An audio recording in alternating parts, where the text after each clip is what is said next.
Et ils ont défendu cette terre et ils nous ont légué la terre. Et nous, notre devoir, c'est de nous battre et défendre nos terres également pour les léguer à nos enfants. Aujourd'hui, nous nous battons, mais pas forcément pour nous, mais pour nos enfants. Qui ici n'aime pas son enfant pour ceux qui ont des enfants? Tout le monde aime son enfant. Si un danger devrait arriver à un enfant, le papa préfère prendre le danger pour épargner l'enfant. C'est pour dire que le père préfère mourir pour que son enfant survive. Donc nous nous battons aujourd'hui, c'est pour les générations à venir, pour les léguer de meilleures terres et qu'ils puissent vivre à l'aise.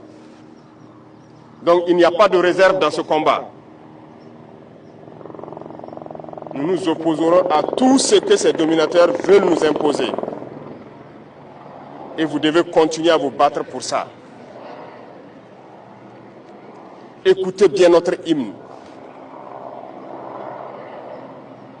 Et ça doit vous donner plus de motivation. Engagez-vous, parce que je le dis souvent, le Burkina est très riche. Aujourd'hui, nous avons grandi en effectif dans les forces armées, dans les forces de sécurité intérieure. Et en termes d'équipement également, nous avons beaucoup fait d'efforts. Mais où est-ce que nous avons eu ces ressources? Comprenez qu'il y avait de la richesse mal gérée. Et il y en a encore plus. Parce que comme certains le pensent, ou bien peuvent l'imaginer, il n'y a pas cette banque où vous allez aller prendre un prêt dans ce monde-là pour payer de l'armement. Il n'y en a pas. On ne prête pas dans ce monde-là pour aller payer de l'armement. Si vous voulez vous armer, vous devez utiliser vos propres fonds. Mais dans un passé récent, on était projeté, on n'était pas armé comme ça.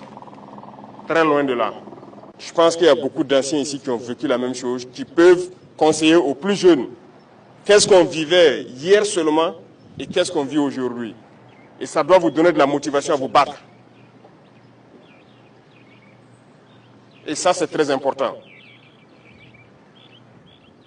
Battez-vous pour vos terres. Battez-vous pour léguer un Burkina meilleur aux générations à venir. Battez-vous pour qu'on puisse exploiter décemment nos ressources et que ça nous profite.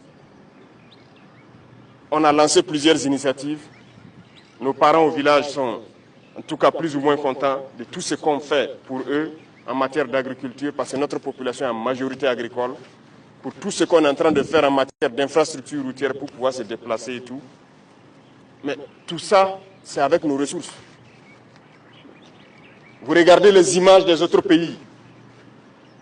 Vous aimerez que votre pays aussi ressemble à ces pays soi-disant développés là. Vous pensez que c'est impossible? Eh bien, c'est possible. Je disais à quelqu'un, il y a 2 ans de cela, je dis chez les autres, même les hôpitaux pour les animaux sont mieux équipés souvent que nos hôpitaux ici qui nous soignent, en termes d'appareillage et tout. Mais qu'avons-nous fait pour que nous soyons à ce niveau? Eh bien, nous allons rattraper et dépasser. C'est ce qui nous a amené à lancer des programmes également pour pouvoir construire des centres de santé modernes et équipés. Il n'y a pas de raison que nous restons à la traîne. C'est pour dire que tout ce que nous faisons, il y a la possibilité de le faire, voilà pourquoi on le fait. Et nous allons continuer dans ce sens. Ceux-là qui ont la chance d'aller en stage à l'extérieur, qui font des photos au bord des jolies rues, des jolies